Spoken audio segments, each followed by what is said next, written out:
نحمده ونصلي على رسوله الكريم اما بعد حضرات سامعین کرام،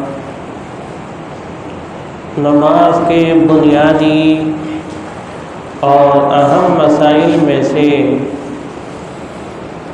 ایک مسئلہ یہ بھی عام طور سے پیش آتا ہے اور مشاہدے میں آتا ہے کہ ہمارے مصلی حضرات، نمازی حضرات جو دیر سے آنے والے ہیں، کسی بھی وجہ سے، مجبوری کی وجہ سے یا اور کوئی غفلت وغیرہ کی وجہ سے وہ دیر سے مسجد پہنچے، لیکن کوشش ان کی یہ ہوتی ہے کہ آگے بیٹھ جائے۔ ان کی فکر یہ ہوتی ہے کہ وہ پہلی صف میں یا دوسری صف میں یا سب سے آگے انہیں جگہ مل جائے، تو یہ کتنا بڑا گناہ ہے، یہ کتنا عظیم گناہ ہے کہ ایسی کوشش کرنا کہ نمازیوں کی گردنوں کو پھلانگنا، نمازیوں کو پھلانگ کر آگے پہنچنا، جبکہ صف بندی ہو چکی ہے۔ تو اس متعلق عرض کروں گا۔ اور دوسرا مسئلہ کہ جمعے کے دن خاص طریقے سے جب خطبے کی اذان شروع ہو جائے تو سنتیں پڑھنا کیسا ہے، اس وقت سنتیں پڑھنا چاہیے یا نہیں پڑھنا چاہیے، اور وہ سنتیں کب پڑھیں گے اور کیسے پڑھیں گے۔ تو یہ دو باتیں، ان دو ضروری مسائل پر آپ حضرات کے سامنے لب کشائی کرنے کی جسارت کروں گا۔ تو سب سے پہلا مسئلہ ہے کہ جمعے کے دن بعد میں آنا اور آ کر پہلی صف میں یا دوسری صف میں جگہ حاصل کرنے کی کوشش کرنا اور نمازیوں کی گردنوں کو پھلانگنا۔ تو ابن ماجہ کی حدیث ہے، حضرت سعد بن سعد رضی اللہ عنہ سے روایت ہے کہ اللہ کے رسول صلی اللہ علیہ وسلم ارشاد فرماتے ہیں کہ جو شخص جمعے کے دن لوگوں کی گردنوں کو پھلانگے گا تو قیامت کے دن اسے جہنم کا پل بنایا جائے گا۔ کتنا عظیم گناہ ہے، جہنم کا پل بنایا جائے گا اس شخص کو کہ جو صف بندی ہو جانے کے باوجود آگے آنے کی کوشش کرے اور لوگوں کو پریشان کر کے جگہ حاصل کرنے کی کوشش کرے، ان کی گردنوں کو پھلانگے۔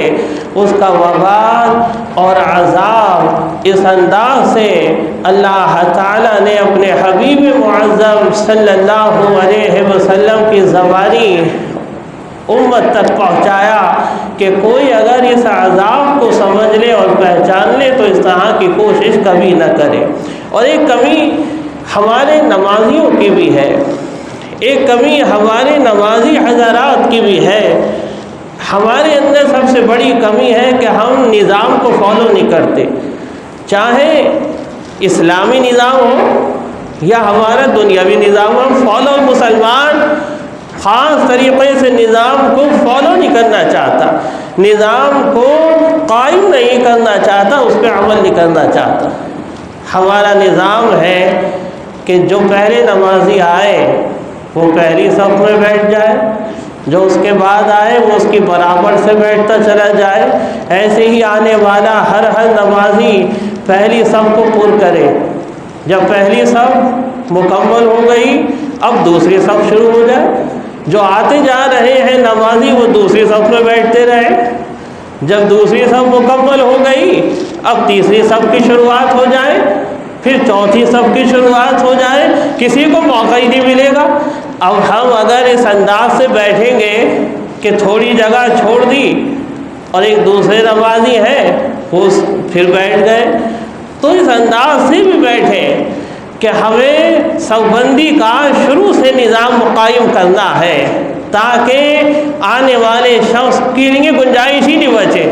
جب وہ نظر دوڑائے گا، جب وہ دور سے دیکھے گا تو اسے کچھ جگہ دکھے گی، کچھ وہ کوشش کرے گا جگہ بنانے کی، جگہ بن جائے گی۔ جب جگہ نظر ہی نہیں آئے گی تو کوشش کیا ہوگی؟ جب وہاں کوئی گنجائش ہی اسے نظر نہیں آئے گی تو بیٹھے گا کہاں پر؟ اس لیے پہلے ہمیں پہلی صف کو اس انداز سے پر کرنا ہے، مل مل کر بیٹھنا ہے کہ گویا کہ اب صف بندی قائم ہو چکی ہے۔ پھر دوسری صف کو مکمل کرنا ہے، پھر تیسری صف کو مکمل کرنا ہے، اور اسی انداز سے جتنی بھی صفیں ہماری جمعے کے دن اور دیگر نمازوں میں 5 وقتہ قائم ہوں گی وہ ترتیب سے قائم ہوتی چلی جائیں گی۔ اس طرح نظام پوری مسجد کا درست ہو جائے گا، پوری جماعت کا درست ہو جائے گا۔ کعبہ مکرمہ، مدینہ منورہ، مکہ مکرمہ میں دیکھیں آپ کتنا بڑا نظام ہوتا ہے۔ دنیا کی سب سے بڑی جماعت ہوتی ہے، دنیا کی سب سے بڑی جماعت ہوتی ہے، اور سب سے بڑا ثواب بھی وہی ہے جماعت کا، سب سے بڑا ثواب بھی وہی ہے جماعت کا۔ کوئی پریشانی نہیں ہے، اذان ہوئی، لوگ بیٹھنا شروع ہو گئے، تکبیر ہوئی، سب اپنی جگہ درست ہو گئے، طواف بھی رک گیا، لاکھوں لوگ شانہ بشانہ ہو کر ایک ساتھ ایک امام کی اقتداء میں کھڑے ہو گئے۔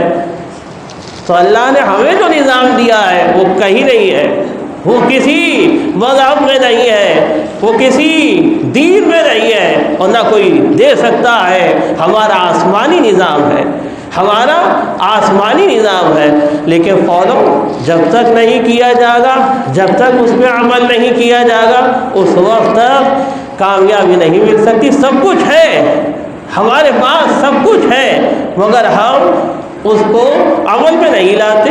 آج ہمارے طریقے دوسری قوموں نے اختیار کر لیے، اور آج وہ ترقی کر رہے ہیں اور ہم تنزل کی طرف جائیں، ہم نے چھوڑ دیے۔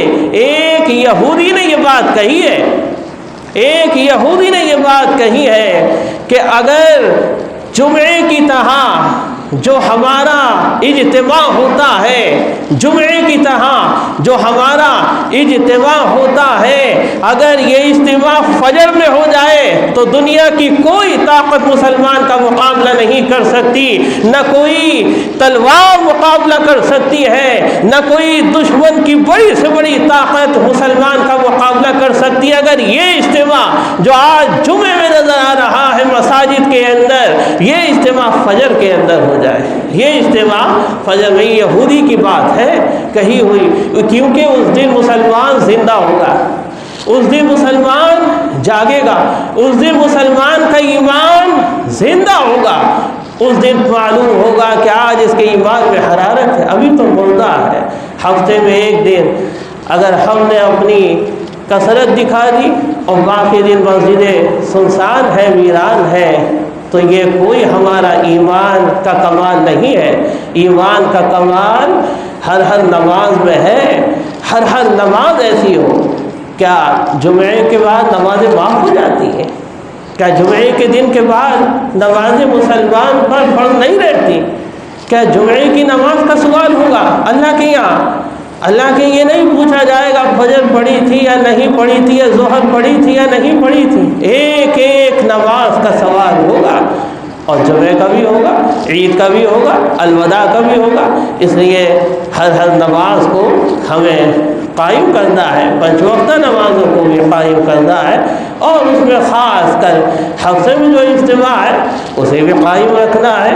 اللہ تعالیٰ مسلمانوں کو ہم سب کو نمازی بنائے اور جماعت کی ترتیب ہمیں عطا فرمائے کہ ہم کس انداز سے جماعت کی ترتیب کریں، لوگوں کی گردنوں کو نہ پھلانگے۔ دوسرا مسئلہ کہ جب خطبے کی اذان ہو جائے تو یہ میں اکثر عرض کرتا ہوں، پہلے بھی کئی بار عرض کیا ہے کہ دیکھیے جب خطبے کی اذان ہو جائے شروع، تو جو سنتیں پڑھنے کا ارادہ رکھتے ہیں وہ اب نہ پڑھیں.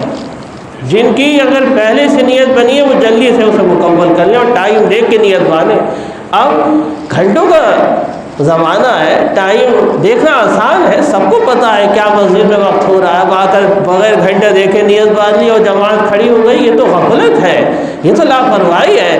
ٹائم دیکھیں کہ ہماری سنتیں پوری ہو جائیں گی یا نہیں ہو جائیں گی خطبے کی اذان تک، تو نیت باندھیں اگر ہو سکتی ہے، ورنہ نہیں باندھیں، انتظار کریں خطبے کا. اور جب خطبے کی اذان ہو جائے کوئی نماز نہیں، بس خاموشی سے خطبہ سننا ہے اور پوری توجہ خطبے کی طرف رکھنا ہے. اور دوسری بات، جب یہ نماز خطبہ ہو جائے، جمعے کی نماز مکمل ہو جائے، یعنی اس کے بعد کی سنتیں 4، پھر اس کے بعد کی 2 سنتیں، پھر نفلوں سے پہلے وہ سنتیں پڑھ لیں. جو پہلے سنتیں رہ گئی ہیں وہ بعد میں پڑھنا ہے، اور اس انداز سے کہ پہلے فرضوں کے بعد کی 4 سنتیں، پھر 2 سنتیں، پھر نفل پڑھنے سے پہلے وہ 4 سنتیں پڑھ لیں، پھر نفل ادا کر لیں، اخیر میں نفل پڑھنے سے پہلے ادا کر لیں. اللہ تعالی ہم سب کو عمل کی توفیق عطا فرمائے اور ہمارے ایمان کے اندر اللہ تعالی حرارت اور قوت پیدا فرمائے. آمین.